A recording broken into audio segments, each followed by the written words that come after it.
अस्सलाम वालेकुम दोस्तों, मैं हूं महमूद अजीम और आप देख रहे हैं मेरा यूट्यूब चैनल टेक्निकल गाइडेंस। आज के इस वीडियो में मैं आपको गाइड करूंगा कि आजकल कौन सा सोलर सिस्टम लगवाना चाहिए। अगर आप सोलर सिस्टम लगवाना चाहते हैं या फिर अपने पुराने सिस्टम को अपग्रेड करना चाहते हैं तो फिर आपके लिए ये वीडियो बहुत अहम है, क्योंकि इसमें मैं आपको बहुत सारे टेक्निकल पॉइंट्स और टिप्स दूंगा जिसकी मदद से आप एक अच्छा सिस्टम लगवा सकते हैं। क्योंकि ये सिस्टम रोज रोज हम नहीं लगवा सकते, बहुत ज्यादा कॉस्टली हो गया, बहुत ज्यादा कॉस्ट बढ़ गई है सोलर की। तो देखते हैं इसमें हमें किन चीजों का ख्याल रखना पड़ता है। व्यूअर्स, किसी भी टाइप का सोलर सिस्टम लगवाने से पहले 7 मैंडेटरी पॉइंट्स हैं जिनका आपको ध्यान रखना पड़ता है। उस हिसाब से अपने अपना सोलर सिस्टम डिजाइन करवाना होता है। सबसे पहली चीज जो है वो आपका बजट है। आपने बजट अपना बनाना है कि मैंने इतना खर्चा इसके ऊपर करना है और इतने के सोलर पैनल्स परचेज करने हैं और इतने के इन्वर्टर लेना है। और दूसरी चीज जो है वो आपका लोड है। जो इन्वर्टर की सिलेक्शन है खास तौर पे और सोलर पैनल्स की, वो लोड को मद्देनजर रख के हम करते हैं। लोड के हिसाब से ही हर चीज सेट की जाती है। उसके बाद तीसरा जो मोस्ट इंपॉर्टेंट चीज है वो है सोलर पैनल्स। आपने सोलर पैनल्स कितने लगाने हैं, छोटे लगाने हैं, बड़े लगाने हैं, आपका ये भी लोड के ऊपर ही डिपेंड करता है। इसके बाद जो है चौथी चीज वो है वायरिंग। आपके सोलर पैनल्स कितने हैं और किस टाइप का है और आपके सिस्टम की हाइट कितनी है। हाइट ये नहीं कि चौथी पांचवी मंजिल के ऊपर आपने सोलर पैनल लगाए हुए हैं और वायर आप लगा रहे हैं, एक नॉर्मल कंडीशन के मुताबिक वायर लगा रहे हैं, बाद में वो फिर वर्किंग नहीं करता सोलर पैनल्स। बहुत सारे मैंने ऐसे सोलर सिस्टम देखे हैं जिसमें बहुत सारे ऐसे फॉल्ट्स है जो किसी की समझ में नहीं आ रहे थे। वो छोटे छोटे पॉइंट्स की बातें होती हैं जिनकी वजह से बड़े बड़े फॉल्ट्स पैदा हो जाते हैं। उसके बाद जो पांचवी चीज है वो हमारे जो है वो इन्वर्टर है। इन्वर्टर आपकी जो रिक्वायरमेंट है, जो आपका लोड है उसके मुताबिक वो होना चाहिए। इसमें ऑन ग्रिड इन्वर्टर भी हैं और हाइब्रिड इन्वर्टर्स भी हैं। घर में जो घरेलू यूज के लिए यूज हो रहे हैं वो ज्यादातर हाइब्रिड इन्वर्टर्स होते हैं। हाइब्रिड इन्वर्टर्स वो होते हैं जिनके साथ बैटरीज वर्किंग करती हैं, काम करती हैं, यानी कि बैकअप देती हैं। और इसके बाद जो है चीज है वो हमारे पास है बैटरी। बैटरीज कौन सी लगानी चाहिए, ड्राई बैटरीज लगानी चाहिए या फिर ट्यूबलर लगानी चाहिए या फिर लिथियम, ये सब कुछ हम डिस्कस करेंगे। इसके बाद जो है वो हमारा जो है सिस्टम वो है ब्रेकर्स का, प्रोटेक्शन का। प्रोटेक्शन लोग नहीं लगाते, लाखों रुपए सोलर सिस्टम के ऊपर लगा देते हैं लेकिन प्रोटेक्शन अच्छी नहीं लगाते। और जो एक नॉर्मल फॉर्मेलिटी चल रही है वही फॉर्मेलिटी हर बंदा पूरी कर रहा है। ये सारा कुछ हम देखते हैं इस वीडियो के अंदर। सबसे पहले हमारी डिस्कशन में जो है टॉप पे मैंने टॉप पे जो पॉइंट रखा हुआ है वो हमारा लोड है। लोड ही हमारा डिसाइड करता है कि हमने किस टाइप का सोलर लगवाना है। अगर आपका सिंगल बैटरी वाला इन्वर्टर आपको काम दे सकता है या डबल बैटरी वाला या फिर 4 बैटरियों वाला सिस्टम। सिंगल बैटरी में यहाँ पे मुराद मेरी है इसमें 1 किलोवाट का, 2 किलोवाट का सिस्टम आमतौर पर 1 किलोवाट या 1.5 किलोवाट तक काम करता है सिंगल बैटरी वाला इन्वर्टर। 2 किलोवाट से ऊपर जो है वो फिर डबल बैटरी वाले सिस्टम हमारे आते हैं। और सिंगल बैटरी में जो है सबसे छोटे जो नीड्स है हमारे घर में पंखे शंखे चलाने के लिए, वो सिंगल बैटरी वाला इन्वर्टर ही लगाया जाता है। उसमें भी हमारी जो है टाइप्स हैं। अगर आपने पहले से यूपीएस लगाया हुआ है और आपका ऑलरेडी जो है यूपीएस जो चल रहा है पहले से पुराना ओल्ड 4-5 साल पहले आपने जो लगवाया था, आप उसको सोलर पे अगर शिफ्ट करना चाहते हैं तो फिर आपको क्या करना पड़ेगा, आपको एक अदद चार्ज कंट्रोलर लेना पड़ेगा। चार्ज कंट्रोलर की भी टाइप्स हैं। उसमें एक होता है पीडब्ल्यूएम चार्ज कंट्रोलर और दूसरा जो चार्ज कंट्रोलर है वो आपको मिलेगा मार्केट में से वो सेमी एमपीपीटी कंट्रोलर। वो ट्रू एमपीपीटी कंट्रोलर नहीं होता। यहाँ पे ये बात मैं आपको क्लियर कर दूं कि ट्रू एमपीपीटी कंट्रोलर जो होता है वो 450 वोल्ट से ऊपर की वर्किंग में जो करता है काम, जो आपके बड़े बड़े 3 किलोवाट या 5 किलोवाट के सिस्टम के अंदर आता है। 5 किलोवाट का या 3 किलोवाट का जो इन्वर्टर हम लेते हैं, परचेज करते हैं, उसमें जो एमपीपीटी होता है वो ट्रू होता है, यानी कि वो 450 वोल्ट या 500 वोल्ट या 520 वोल्ट या फिर 700 वोल्ट का वो होता है। तो जो हम नॉर्मल एमपीपीटी जो परचेज करते हैं जिसमें काफी सारी कंपनीज हैं, बहुत अच्छी एक टॉप पे कंपनी जा रही है, वो सिमटेक की कंपनी है और बहुत ही जबरदस्त किस्म के इसके चार्ज कंट्रोलर हैं, लेकिन हर बंदा अफोर्ड नहीं कर सकता। और क्योंकि उसकी प्राइस रेंज 18,000 से स्टार्ट होकर 25, 30 और 35,000 तक उसके एम्पेयर वाइज वो रेंज है, लेकिन वो भी ट्रू एमपीपीटी नहीं है। और आपका जो 1 किलोवाट या 2 किलोवाट का भी जो इन्वर्टर होता है उसमें भी आपको प्योर एमपीपीटी कंट्रोलर नहीं मिलता। उसमें भी ट्रू एमपीपीटी नहीं होता, semi MPPT inverter charge controller होता है।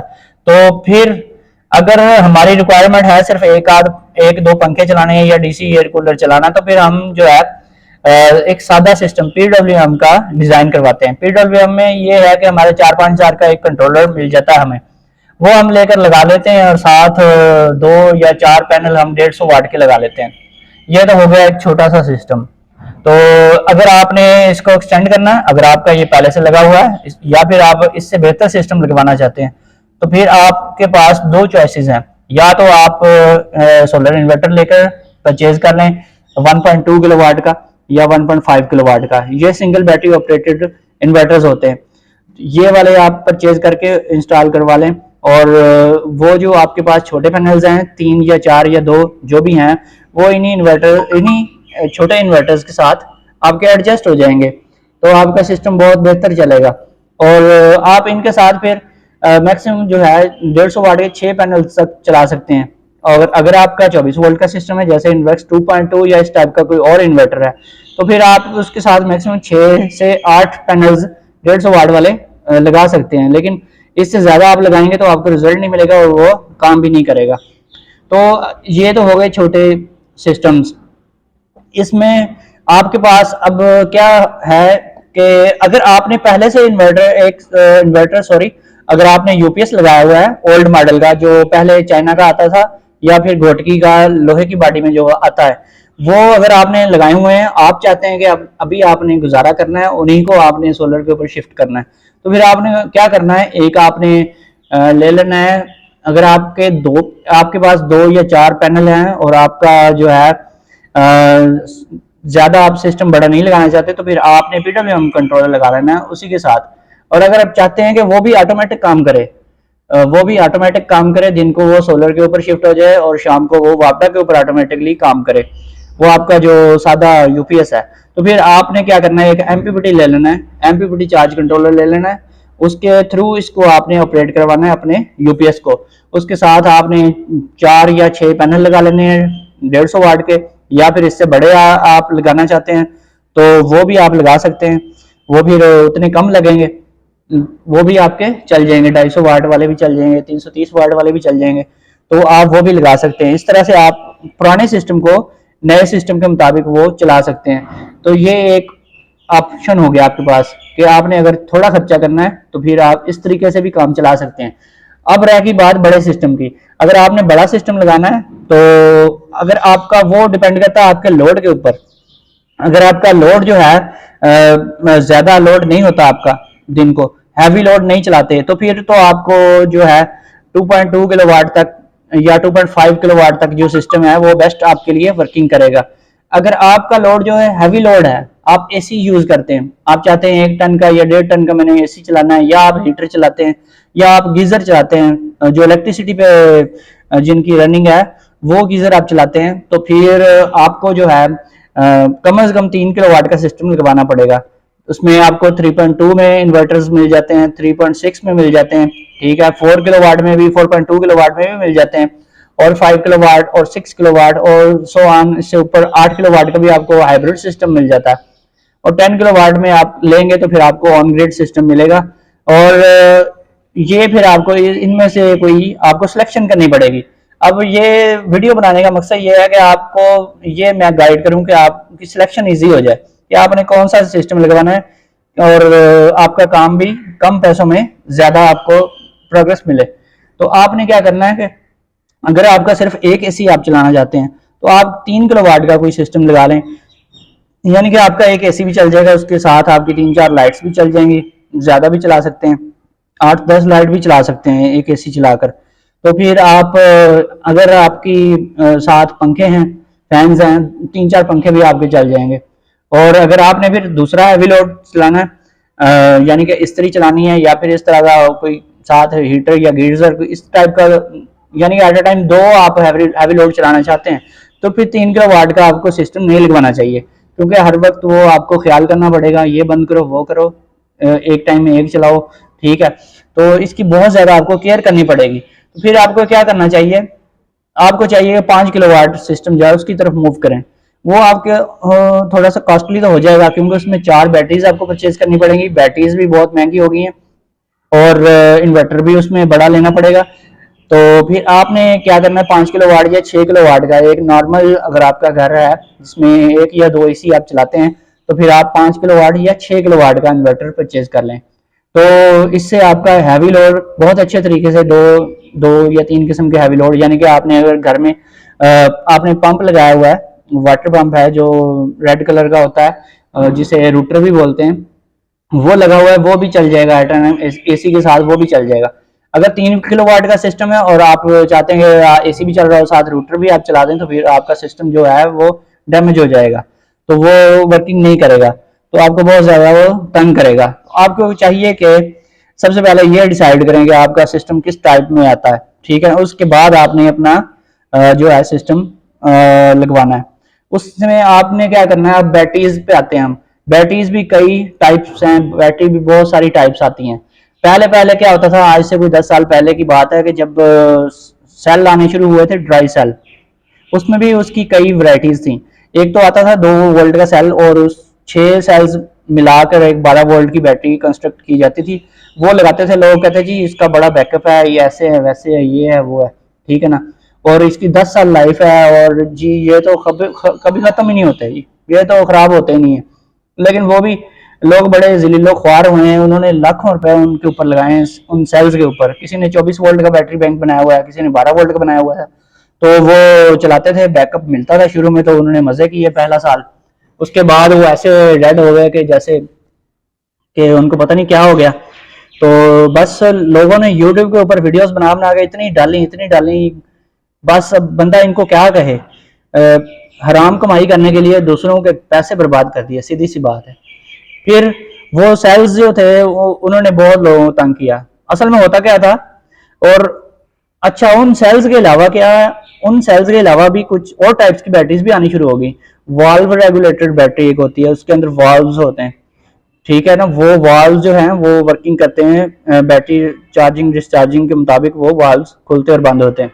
और फिर सील्ड लेड एसिड बैटरीज भी आ गई मार्केट में, वो भी जी ड्राई बैटरीज की कैटेगरी में, ये वाल्व रेगुलेटेड बैटरी भी, और ड्राई जो dry battery sealed lead acid battery. हालांकि उस सील्ड लेड एसिड बैटरी है भाई, उसके अंदर लेड एसिड है, लेड की प्लेटें हैं, और एसिड उसमें वही है, H2SO4, जिसे गंधक का तेजाब कहते हैं, वो वाला उसको मिक्सचर बना के उसकी ग्रेविटी पूरी करके वही डाला होता है, ठीक है।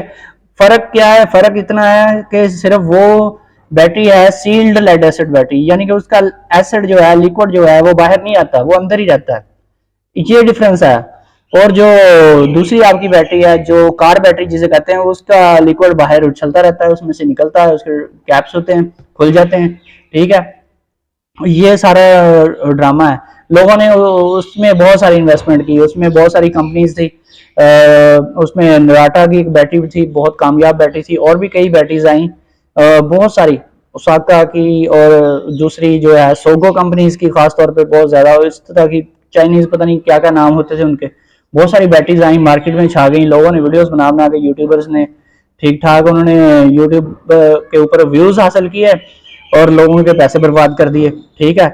वो सारा सिस्टम फेल हो चुका है। जिस जिसने लगवाई वो साल 2 साल से ज्यादा, किस कोई नसीब वाला होगा जिसकी कोई 2.5-3 साल चल गई होगी बैटरी वो, ठीक है ना। इस टाइप की बैटरीज आजकल के जो लेटेस्ट दौर है, आजकल मॉडर्न टेक्नोलॉजी आ चुकी है। सबसे जो अच्छी 2 किस्म की बैटरीज है, आज की बात करते हैं, ज्यादा कहानी लंबी हो रही है। आज 2 टाइप्स की बैटरीज जो है सक्सेसफुल है। एक बैटरी जो है वो जो सस्ता काम है जिसे कहते हैं, वो है ट्यूबलर बैटरी, वो भी खैर बहुत महंगा हो चुका है आजकल ट्यूबलर बैटरी। दूसरी बैटरी है जी लिथियम बैटरी। ये 2 टाइप्स की बैटरीज हैं जो बराबर चलती हैं, यानी कि इनकी पावर बराबर, और इनकी जो लाइफ भी तकरीबन इक्वल है, बल्कि लिथियम की थोड़ी ज्यादा ही है। जैसे कहते हैं 10 साल 8-10 साल वो चलती है, लेकिन उसकी कॉस्ट डबल या ट्रिपल है ट्यूबलर की निस्बत। ट्यूबलर आपको सस्ती मिल जाती है, लेड एसिड बैटरी है, और इसकी प्लेट्स जो हैं बहुत हैवी और बड़ी प्लेट्स बनाई गई हैं, इसमें मोटी प्लेट्स हैं, और ये जो बहुत ही कामयाब टेक्नोलॉजी है। हर किस्म के सिस्टम में मैं तो बोलूंगा कि आप ट्यूबलर बैटरी ही लगवाएं। लिथियम बैटरी जिसने भी लगाई है वो वही बंदा लगाता है जो मेंटेनेंस फ्री सिस्टम चाहता है और उसका बजट बहुत ज़्यादा हाई है, ठीक है ना। आपकी अगर वो बैटरी खराब हो जाती है, कल कल कोई प्रॉब्लम आ जाती है, तो आप उसको अफोर्ड अगर कर सकते हैं तो ठीक है, अगर नहीं कर सकते तो फिर ट्यूबलर पे जाएं। ट्यूबलर आपको वही चीज़ दे रही है जो आपको लिथियम दे रही है, ठीक है। अगर इसकी सही तरीके से प्रोग्रामिंग की जाए, वोल्टेज, चार्जिंग वोल्टेज और अम्पेयर्स मेंटेन रखे जाएं वापडा के भी और सोलर के भी, तो फिर आपकी ये ट्यूबलर बैटरीज भी जो हैं ये भी कभी खराब नहीं होती और ना ही इनका पानी निकलता है, ना ही इनका लिक्विड इलेक्ट्रोलाइट बाहर रहता है, ना ही कोई नमी शमी ऊपर, सरफेस बिल्कुल क्लियर रहती है, कुछ भी नहीं होता है, ये खराब भी नहीं होती कभी भी। तो बहुत ही अच्छी और पायदार किस्म की बैटरीज हैं। और जिनके पास नाकाम हो चुकी हैं, नहीं चल रही, वो उनकी अपनी कोताहियों की वजह से है, या उन्होंने कोई अच्छा इंस्टॉलर नहीं तलाश किया जिसने अच्छा काम नहीं किया, तो इस वजह से ये सारी प्रॉब्लम्स फेस करनी पड़ रही हैं। किसी भी सोलर सिस्टम में बैटरी बहुत ही इंपॉर्टेंट रोल प्ले करती है। बैटरी कौन सी लेनी चाहिए? ट्यूबलर बैटरी सबसे बेस्ट है। ट्यूबलर बैटरी में भी बहुत सी चीज़ें देखनी पड़ती हैं आपको। उसमें आपको कम से कम जो है TX 1800 बैटरी लेनी चाहिए। इससे जो नीचे की छोटी बैटरियाँ हैं, ट्यूबलर में छोटी बैटरीज भी हैं, लेकिन वो साल या 2 साल में ख़राब हो जाती हैं। TX 1800 ले लें या TX 2500 ले लें, TX 3000 ले लें, या फिर TX 3500 तक इस मैक्सिमम जो साइज़ मिलता है आपको मार्केट में, वो आप लेकर लगा सकते हैं। इसमें बहुत सारी कंपनीज़ हैं, सबसे अच्छी जो क्वालिटी है वो फिनेक्स कंपनी की है। उसका बहुत ही क्लेम जो है बहुत ज़्यादा कम आता है, बहुत ज़्यादा कम।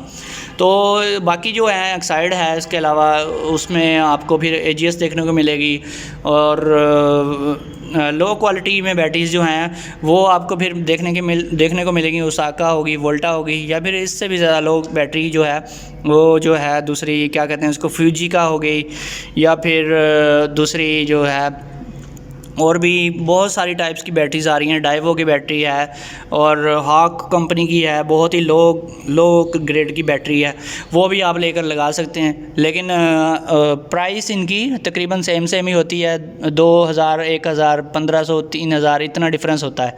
1000, 1500 अगर आपने बचा लिया है बैटरी में तो, और आपने हल्की कंपनी की बैटरी ले ली है, आपने कोई अक्लमंदी नहीं की, क्योंकि बैटरी जो है अच्छी बैटरी होगी तो वही आपको 5 से 7 साल की अपनी लाइफ जो है वो देगी।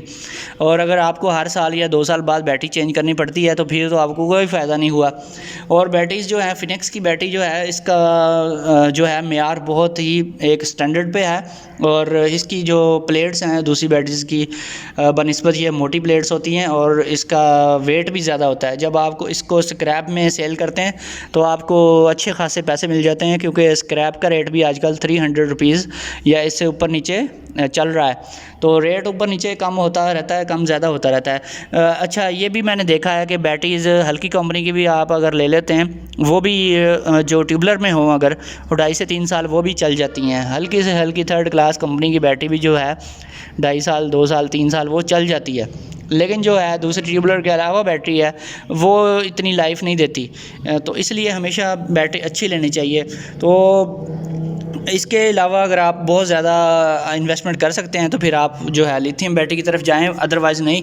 और लिथियम बैटरी का अगर आपने लगवानी है तो फिर आप उसको AC रूम में रखें जहाँ पे 25 डिग्री या इससे लेस टेम्परेचर हो, क्योंकि टेम्परेचर से वो बहुत ज़्यादा जल्दी ख़राब हो जाती है, और बैटरी वो है भी बहुत कास्ट बहुत ज़्यादा है, तो उसका फ़ायदा कोई नहीं है। इतनी ही पावर होती है उसकी, ज़्यादा पावर नहीं होती। लोग समझते हैं कि वो लगवाएंगे तो बैकअप ज़्यादा मिलेगा, बैकअप इतना ही मिलेगा आपको, लेकिन उसके पैसे आपको डबल पेमेंट करनी पड़ेगी, बहुत कॉस्ट है उसकी। और उसका फ़ायदे भी है, वो जल्दी जो है चार्जिंग जल्दी हो जाती है उसकी। और इसमें अगर हम कंट्रोलर्स की बात करें तो हमारे पास कई टाइप्स के कंट्रोलर्स हैं, कंट्रोलर्स हैं।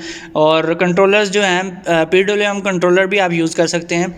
अगर आपने 2 या 4 पैनल का छोटा सिस्टम बनाया हुआ है, 150 वाट के या 250 वाट के पैनल्स हैं, तो 12 वोल्ट और 24 वोल्ट के लिए, तो फिर आप PWM भी यूज़ कर सकते हैं। लेकिन PWM कंट्रोलर जो है वो ज़्यादा पैनल्स कुछ लोगों ने लगाए हुए थे, उनके ज़्यादातर लोगों के वो कंट्रोलर्स बाद में जल गए हैं, तो इसलिए आप इस तरह का काम अगर ना ही करें तो बेहतर है। अगर आपका लोड बहुत ही कम है, माइनर सा लोड है, 1-2 पंखे चलाते हैं, तो फिर तो ठीक है PWM। अदरवाइज़ आप MPPT चार्ज कंट्रोलर की तरफ जाएं। MPPT चार्ज कंट्रोलर में आपको मैं बताऊं कि इसमें भी बड़ी 2 नंबरी आती है। MPPT चार्ज कंट्रोलर जिसे बोलते हैं वो MPPT होता नहीं है, होता है एमपीपीटी, लेकिन वो ट्रू एमपीपीटी नहीं होता, वो सेमी एमपीपीटी होता है। और एमपीपीटी चार्ज कंट्रोलर लगाने का मकसद क्या है, और ये लोग कहते हैं जी ये करंट को बूस्ट करता है, एम्पेयर्स को बूस्ट करता है। एम्पेयर्स को ये बूस्ट नहीं करता, थ्योरी भी यही कहती है और प्रैक्टिकली भी ये प्रूफ हो चुका है। एमपीपीटी कंट्रोलर लगाने का जो पर्पज़ है वो सिर्फ एक ही पर्पज़ है, वो ये है कि हम ऊपर छत के ऊपर जितनी भी हम सीरीज़ में पैनल लगा कर एक ही स्ट्रिंग बनाएं और एक या दो बनाएं, तो कम से कम अम्पेयर्स की फॉर्म में हम अपनी एनर्जी को ट्रांसफ़र कर सकें अपने ग्राउंड लेवल के ऊपर, जहाँ पे हमने बैटरीज और इन्वर्टर लगाया हुआ है, तो वहाँ तक हमने एनर्जी शिफ्ट करनी है। तो उसके लिए हमें जब भी एनर्जी को ट्रांसफ़र करना होता है कहीं पे भी, ट्रांसमिशन लाइन जो है उसके ऊपर लोड तभी आता है जब हम हमारे अम्पेयर्स ज़्यादा उसमें से पास आउट करते हैं। ये जब भी हम पैरेलल में कनेक्शन करेंगे, पीडब्ल्यूएम कंट्रोलर की सूरत में पैरेलल में कनेक्शन करने पड़ते हैं, तो अम्पेयर्स बहुत ज़्यादा हो जाते हैं। उसके लिए हमें बहुत मोटी वायर्स यूज़ करनी पड़ती हैं, और वायर जो है आपको पता है बहुत ज़्यादा कॉस्टली है, हज़ारों रुपए लग जाते हैं मोटी वायर्स अगर आपको परचेज़ करनी पड़ती हैं। 16 mm की वायर्स, या फिर 12 mm की, या फिर 25 mm की, तो उसकी एक लिमिट होती है। तो फिर इसलिए एमपीपीटी कंट्रोलर यूज़ किया जाता है ताकि हमारे जो हैं 8 से 10 अम्पेयर्स हम शिफ्ट करें और हाई वोल्टेज की फॉर्म में वो नीचे हमारी एनर्जी मिल जाए हमें, और एनर्जी पूरी मिलती है उसमें। उसमें बहुत कम लॉसेस होते हैं, लाइन लॉसेस ना होने के बराबर होते हैं, नेग्लिजिबल होते हैं। तो अब जो है हमारे जो इन्वर्टर हैं 1 किलोवाट या 2 किलोवाट तक के इन्वर्टर जो होते हैं उनके अंदर भी यही कंट्रोलर आता है। ये एमपीपीटी चार्ज कंट्रोलर जो ट्रू एमपीपीटी नहीं होता, सेमी एमपीपीटी इसे बोलते हैं, वो उसके अंदर होता है 1 किलोवाट या 2 किलोवाट में जो भी आपको मार्केट में इन्वर्टर्स अवेलेबल हैं। और आपको एक बात बताऊं, 2.5 किलोवाट तक के जो इन्वर्टर्स हैं, चाहे वो वेरोन 2.5 ही है, चाहे वो आजकल उसकी प्राइस भी 1 लाख के राउंड अबाउट हो चुकी है, 80 to 90,000 तक वो मिल रहा है 24 वोल्ट वाला 2.5 किलोवाट वेरोन। उसमें भी ट्रू एमपीपीटी कंट्रोलर नहीं होता। बहुत सारे दोस्तों ने वो लगवाए हैं, बहुत सारे लोगों ने उनके ख्यालात बहुत ज़्यादा हाई थे, वो चाहते थे हम एसी चलाएं और हैवी लोड भी चलाएं, और हमें कल हम ख़ास तौर पे इसके साथ पैनल्स भी बढ़ाएं, तो उन्होंने लगवा लिए हैं वो 2.5 किलोवाट या 2.2 किलोवाट के इन्वर्टर्स। लेकिन उनकी एक लिमिट है, उनके साथ या तो आप 150 वाट के 6 या 8 पैनल लगा सकते हैं, या फिर आप बड़े पैनल लगाएं अगर 545 वाट के, तो वो बस वो 2 या 3 पैनल से ज़्यादा हम उसके साथ लगा नहीं सकते। तो हमें क्या फ़ायदा हुआ? अगर आप इन फ्यूचर चाहते हैं सिस्टम को एक्सटेंड करना है, आपने बड़ा करना है, उसमें बहुत ज़्यादा पैनल आप लगाना चाहते हैं, उसको हाई लेवल पे लेके जाना चाहते हैं, तो फिर आप कभी भी 3 किलोवाट से नीचे के जो सिस्टम्स हैं उनके ऊपर कभी भी इन्वेस्टमेंट ना करें, नहीं तो आपको कल जब सेल करना पड़ेगा इन्वर्टर तो आपको बहुत ज़्यादा लॉस आएगा। तो आपने क्या करना है, अगर आप हैवी लोड चलाना चाहते हैं तो आप 3 किलोवाट पे जाएं, 3 किलोवाट का इन्वर्टर लें, कम अज़ कम एटलीस्ट आपको 3 किलोवाट यानी कि double battery operated inverter purchase करना चाहिए। उसमें फिर आपको 3.2 किलोवाट 3.0 आप कभी भी ना लें, वो बहुत ही लो क्वालिटी है, और 3.2 या फिर 3.6 किसी भी कंपनी का, उसमें बहुत सारे अच्छे ब्रांड्स हैं, इन्वरेक्स है और सोलर मैक्स है, और इस तरह से काफ़ी सारी कंपनीज़ हैं, बहुत सारी वैरायटीज़ हैं, क्राउन के भी बहुत अच्छे हैं, इसके बाद फ्रोनस आता है, उसके बाद और भी बहुत सारी ब्रांड्स आपको अवेलेबल हैं। अच्छा, फिर इसमें आपने क्या करना है, अगर आप एक टाइप का हैवी लोड चलाते हैं तो फिर आपने 3 किलोवाट तक का जो सिस्टम है, 3 किलोवाट या 4 किलोवाट तक का, फिर वो आपने डबल बैटरी वाला लगवाना है। अब अगर आपका हैवी लोड जो है वो 2 किस्म के या 3 किस्म के हैवी लोड, यानी कि आपके पास 2 एसी हैं या फिर एक एसी है, साथ आपने रूटर पंप चलाना है, या फिर साथ आपने एसी के साथ आपने जो है कोई आयरन वगैरह भी चलानी है, इस्त्री चलानी है, तो फिर ये आपको 5 किलोवाट या 6 किलोवाट का इन्वर्टर लगवाना चाहिए। अगर आपके पास 3 एसी हैं तो फिर आप 6 किलोवाट का लगवाएं। अगर आप इससे भी ज़्यादा लोड चलाना चाहते हैं तो फिर 8 किलोवाट पे जाएं। ठीक है, इस तरीके से आप जो है अपनी इन्वेस्टमेंट करें ताकि आपको कल सिस्टम चेंज ना करना पड़े। और अगर आपके पास बजट कम है तो फिर आप क्या करें, आप सबसे पहले जो है अगर बजट कम है आपके पास तो फिर अच्छा इन्वर्टर एक लेकर रख लें, ठीक है ना, जो आपकी रिक्वायरमेंट, फ्यूचर रिक्वायरमेंट को भी 10-15 साल की आइंदा की जो रिक्वायरमेंट है वो भी पूरी करता रहे। तो फिर उसके लिए अच्छा इन्वर्टर ले लें। आप सोलर पैनल के ऊपर इन्वेस्टमेंट ना करें, बगैर सोलर पैनल के गुजारा कर लें। 6 महीने या साल ठहर के जब आपके पास जो पैसे आएँ तो फिर आप जो है अपने इन्वर्टर के साथ सोलर पैनल्स इंस्टॉल कर लें, या फिर आपके पास अगर पुराने सोलर पैनल्स हैं वही उसके साथ चला लें। वही उसके साथ लगा लें और बैटरीज भी छोटी मोटी कोई लेकर चला लें, काम चला लें, कल आप बैटरीज के ऊपर इन्वेस्टमेंट कर सकें। फौरी तौर पर सारी इन्वेस्टमेंट लोग कर लेते हैं, हर चीज़ ले लेते हैं, लेकिन इन्वर्टर वो छोटा ले लेते हैं, उसका कोई फ़ायदा नहीं होगा आपको। तो फिर आपको कल मसाइल आएंगे, देखने को मिलेंगे और टेंशन अलग से रहेगी कि ये चलाना है, वो चीज़ बंद करनी है, एक टाइम में एक चीज़ चलानी है, दूसरी चलानी है, और इस चीज़ से आप बच जाएंगे। इसके बाद अगर आपने फिर जो है बजट की मैंने आपको बता दी बात, तो दूसरी चीज़ है पैनल्स की। सोलर पैनल्स किस टाइप के लेने चाहिए? इसमें ए ग्रेड के नाम पर टोटल फ्रॉड हो रहा है। मार्केट में जाएंगे तो आपको हर बंदा बोलेगा मेरे पास ए ग्रेड टायर 1 के पैनल्स हैं, मेरे पास लॉन्गी है, मेरे पास कैनेडियन सोलर है, वो जे सोलर है, पता नहीं कौन कौन सी कंपनीज़ के नाम आपको देखने को मिलेंगे। तो एक से बढ़कर एक कंपनी आपको बताएंगे ये फ़लाँ है, ये है, वो है, लेकिन आपने डॉक्यूमेंट्स के बगैर किसी के ऊपर भी ट्रस्ट नहीं करना है। डॉक्यूमेंट्स जिसके साथ आते हैं, साथ जो कंपनी के डॉक्यूमेंट्स होते हैं, सिर्फ वो डॉक्यूमेंट्स, उसके बगैर आपने सोलर पैनल्स परचेज़ अगर कर रहे हैं तो कर लें। बी ग्रेड भी चलते हैं, 19-20 का डिफरेंस है, वो भी चलते हैं, लेकिन आप अगर पैसे भर रहे हैं ज़्यादा, तो चूँकि अगर एक मिसाल है कि 545 वाट का अगर सोलर पैनल आपको मिल रहा है 40,000 का, अगर डॉक्यूमेंट्स के साथ आपको मिले तो फिर आपको 47,000 का मिल रहा है, तो डॉक्यूमेंट्स आपको साथ लाजमी लेने हैं, अदरवाइज़ आपने वो नहीं परचेज़ करना। इसमें फिर और भी बड़े आजकल बहुत सारे स्कैम हो रहे हैं, इन चीज़ों से बचना चाहिए।